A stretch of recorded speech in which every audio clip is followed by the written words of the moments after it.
Hi everyone, I'm back. Unfortunately, it's under extremely bad circumstances. I haven't made a YouTube video in the past 3 years. The last YouTube video I uploaded was back in November 2020. Wow.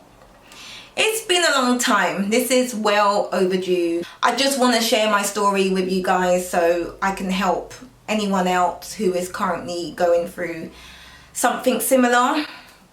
And yeah, I know you guys have been rocking with my content for so many years, so I feel like it's my duty to at least give you guys an update. I feel like I kind of abandoned my YouTube channel because I was in such a bad place mentally. So last summer in 2023, I was hospitalized for 2 months. As you guys know, I have a genetic condition called sickle cell anemia, which I was born with. It's not unfamiliar for me to be in and out of hospital. So I had extreme back pain, like extreme pain.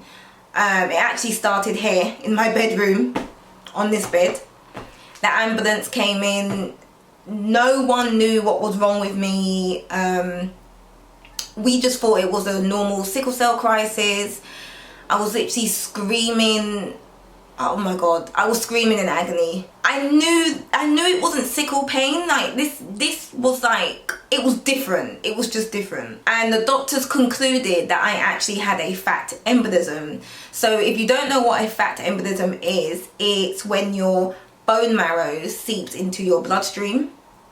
I've never even heard of a fat embolism in my life until the doctors diagnosed me. But even after the fat embolism, I went back into hospital again with extreme arm pain, like in both arms, left and right. And I had never experienced this type of pain before. It was just so different. My mum wasn't happy, to say the least, and my mum demanded that the doctors give me an MRI scan because my mum knows me inside out. Like, she knows all my pain. She can just look at me and know, like, Alicia, you're in pain. She knows. So once I recovered after 2 months of being in the hospital, I finally had an MRI scan of both arms.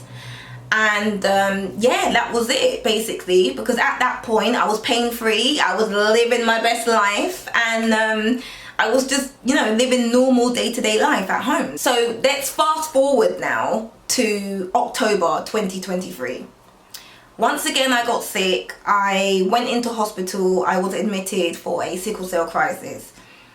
And whilst I was in hospital, my doctors were doing their ward rounds. So I don't know why, but for some reason, my head, the universe told me on that day, Alicia, ask your doctor about this MRI you had back in July. Because remember, that was in July. We're now in October and nobody has said nothing to me. So I just casually asked my doctor, oh, remember that MRI scan I had a few months ago? Were there any results from it? Because, you know, I haven't heard anything. So she goes into her computer and she reads my notes, and then she reads out loud, patient has enlarged lymph node on her left armpit.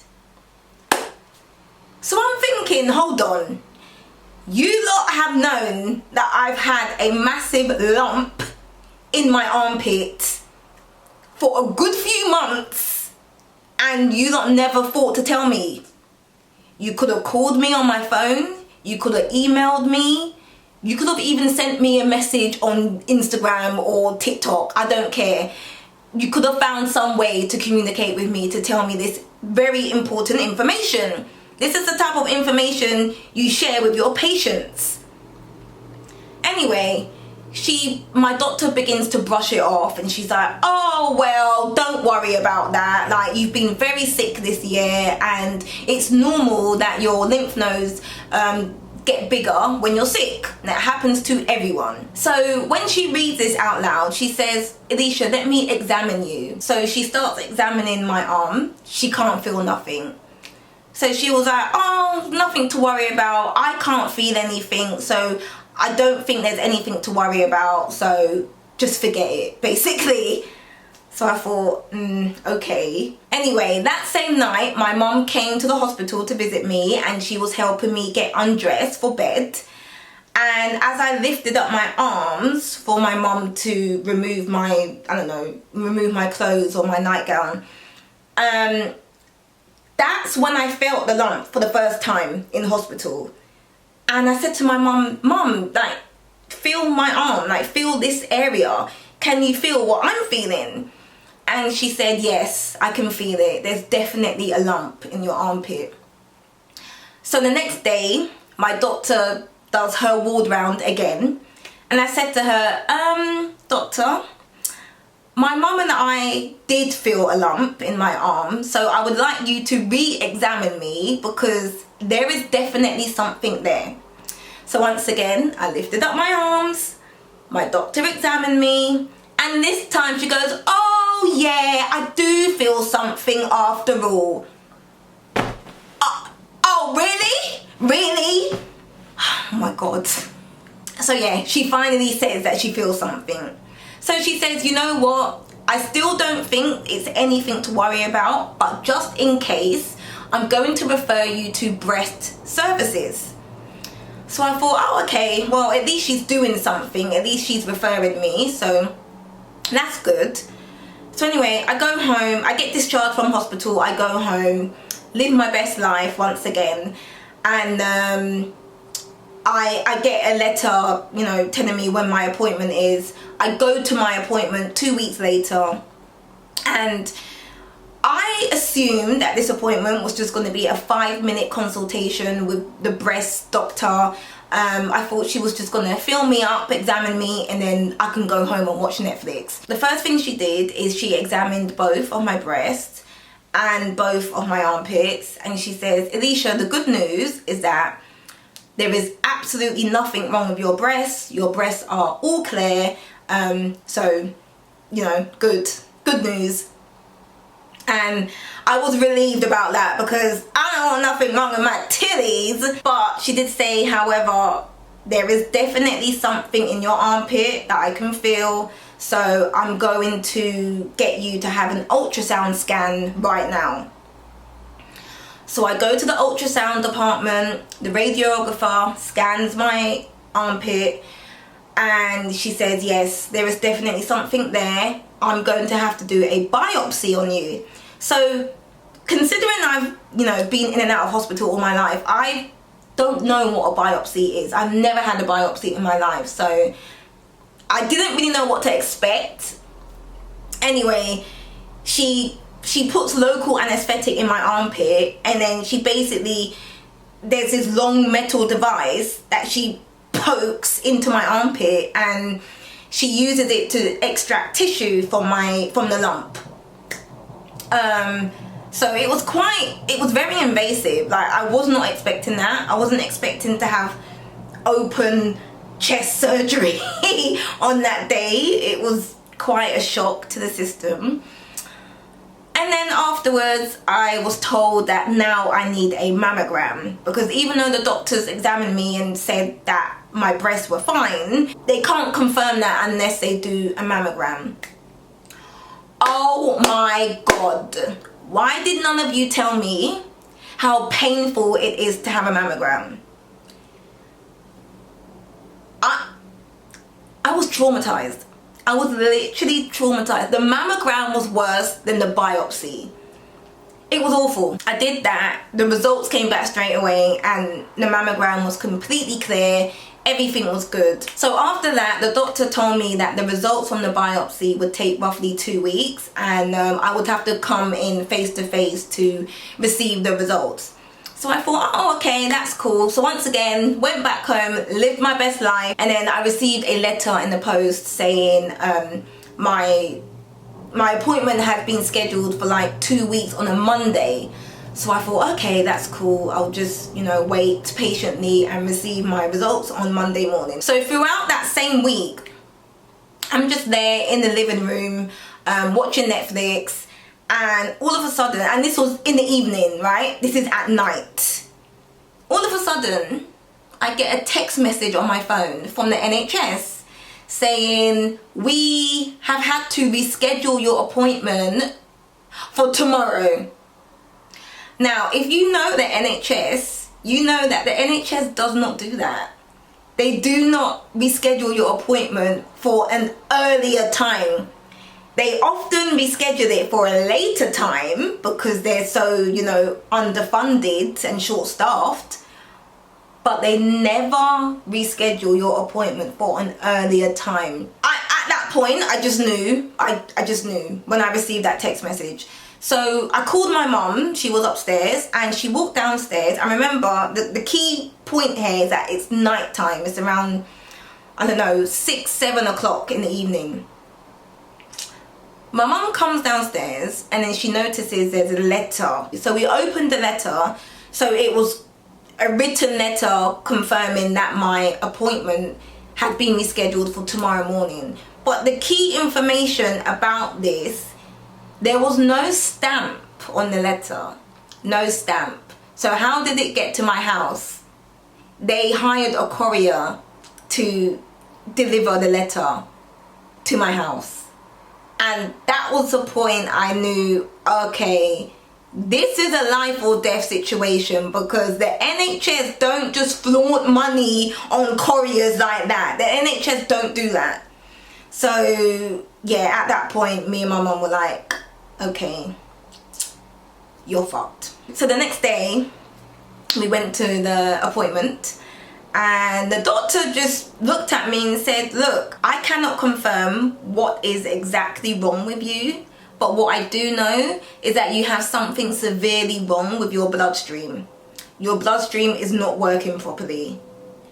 So that got me really confused, because the thing is, I have sickle cell anemia, so I've known from the day I was born that my bloodstream is fucked, basically. Like, it doesn't work. But I've always known this. So I'm now thinking, okay, could they be mistaking this just for my sickle cell, or is this a serious problem? Because at this point they couldn't confirm what was wrong with me. She said to me, the doctor said, we need to operate on you to remove the lump, because the only way we can give you a full diagnosis is if we remove the lump and then dissect it in the lab. So I thought, okay, let's do that then. I'm on board. For me to get surgery, the first thing I need is access. And what that means is I need some kind of access to my veins so that anaesthetist can give me general anesthetic to put me to sleep. So it's an extremely difficult process for me to get surgery. So basically what I'm trying to say is I had to go to hospital, and I had to get something called a midline inserted in my arm. So do you see this ugly scar right here on my arm? Yeah, this was because I had a midline. And a midline is basically a cannula that it goes like that, and it connects directly to your heart. That was the only way for me to have surgery. And then the next day after I had the midline, I had the surgery. So once I recovered from the surgery, the surgeon, told me that the surgery went really well, and that they managed to remove the lump, and the lump was the size of an egg, a chicken's egg. That's how massive the lump was. Once again, she said they're gonna analyze it in the lab, and I should receive the results in the next 2 weeks. At this point, it's December, so it's Christmas. It's almost Christmas at this point. When the new year started, 2024, my doctor called me and he said, we've been analysing your lymph node for a good few weeks, but we still can't find anything. Like, the results are still inconclusive. So at this point, I was just so confused, because, they're not actually telling me anything.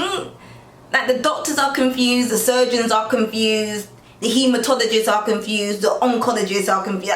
Everyone is just confused. So you know, I kept telling people, like my friends, my family, like, well, the results are inconclusive. So, and then they kept telling me, oh, well, that's a good sign. If they can't find cancer in the lump that they removed, that's definitely a good sign. It means you're probably healthy, you're fine, and there's nothing to worry about. This is what people kept telling me, like, all throughout this process. You're fine, like, nothing to worry about. Inconclusive results are a positive sign. So yeah, my spirits are high, like I'm feeling good, I'm feeling positive, and then bam, the call finally comes in. My doctor calls me and he's like, I'm so sorry, Alicia, but you have stage 2 Hodgkins lymphoma. So when I visited my oncologist, he actually showed me a scan of my body. So it was a CT PET scan, and it was really interesting. I'm gonna insert the picture of the scan here, and you can see this red outline. So the red line shows where all my cancer is. So my cancer is actually, so it's on my left side of my body. So I have cancer cells here on my collarbone, going all the way down to my armpit, like near my breast. So this is where all my cancer is. Luckily, it's localized to this area, which is why it's stage 2. Next steps is that I will need 6 months of chemotherapy. I'm most probably going to lose all my hair, and I'm gonna be bald, I think. My doctor said that the chemotherapy I'm going to receive is called R-CHOP, which does cause hair loss. I know all you guys are gonna say, oh, just wear wigs. I don't like wearing wigs. I never have. I've worn a wig once, like 10 years ago, and I hated it. So yeah, I don't know how I'm gonna navigate that. Last week, I had to go to the hospital to get a mini operation. They had to insert a Hickman line into my chest. So a Hickman line is basically a permanent line that you have to receive chemotherapy. So yeah, I had a Hickman line inserted last week, and I guess I will show you guys if you want to see it. So this is the line. It's got 3 lumens. So this is where I will receive my chemotherapy, and it's here. This is where the line goes into my heart here. So yeah, I will have this line for the next 6 months of my life. It's really, really uncomfortable. That's why I'm wearing a high neck, just in case you thought, oh, why is she wearing that? This is the reason why I'm wearing it, because I'm just, like, I look like Frankenstein right now. Like, it's,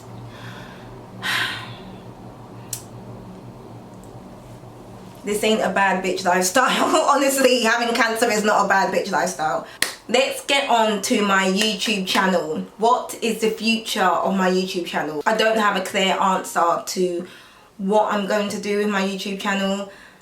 Obviously, I'm making this video to update you guys on the status of my health. But moving forward, I'm going to be honest with you. YouTube is a huge production. When you see these girls that we follow who do YouTube full time, they are working their asses off. Girls like Tamara, Maria Dragonova, Lydia E. Millen, Victoria, Patricia Bright. These women are working their asses off. YouTube is not an easy thing. It's not. Filming, transferring the footage to your computer, editing all the footage, uploading all the footage, doing all the keywords. It's not an easy thing, and then promoting it on Instagram, TikTok, everywhere. It's difficult. YouTube is a difficult platform to really be consistent with. And now that I have cancer, I'm really trying my best to eliminate anything that causes me stress. And I do feel like YouTube is quite a stressful platform to be on, because you have to upload so frequently, but also I feel like there's a large amount of hate on YouTube as well, especially back in the day when I used to get a lot of racial hate and comments about my looks, and I don't really need that right now as a cancer patient. So currently what I'm doing is I'm documenting my cancer journey on TikTok. And guys, I have literally fallen in love with TikTok. I love it. I am obsessed with that platform. Like, with TikTok, you have to upload content more frequently, but because the videos are so short, they're literally 60-second videos, 2-minute videos, it's easy. Like, it's a lot easier to be consistent on TikTok than it is on YouTube. So if you can, I would love if you joined me on TikTok, because I am active all the time. I try to upload every single day, and yeah, I'm just enjoying the platform. I know a lot of you are gonna say, oh, but Duchess, I don't have TikTok. TikTok's for the kids. Well, you need to get down with the kids then, because as far as I'm concerned, TikTok is the way forward. Short form content, I believe, will slowly overtake long form content. I'm sure you guys have noticed YouTube have implemented YouTube Shorts. Why do you think that is? Because they know short form content is like really growing. I don't want to say this is the end of YouTube. I don't want to make dramatic statements, but I don't think I will really be active on here because it's just so much work. And also, let me address the elephant in the room. When you guys used to watch me, yes, I was called Duchess of Fashion. I have now changed my name to Duchess of Forex because I have been learning how to trade Forex, which means foreign exchange. I've been learning how to trade Forex for the past 3 years. I'm gonna leave the video here. I have been talking for way too long, but I wanted you guys to get the full story. If I don't catch you in another YouTube video, I will catch you over on TikTok. Take care, guys. I'll speak to you soon. Bye.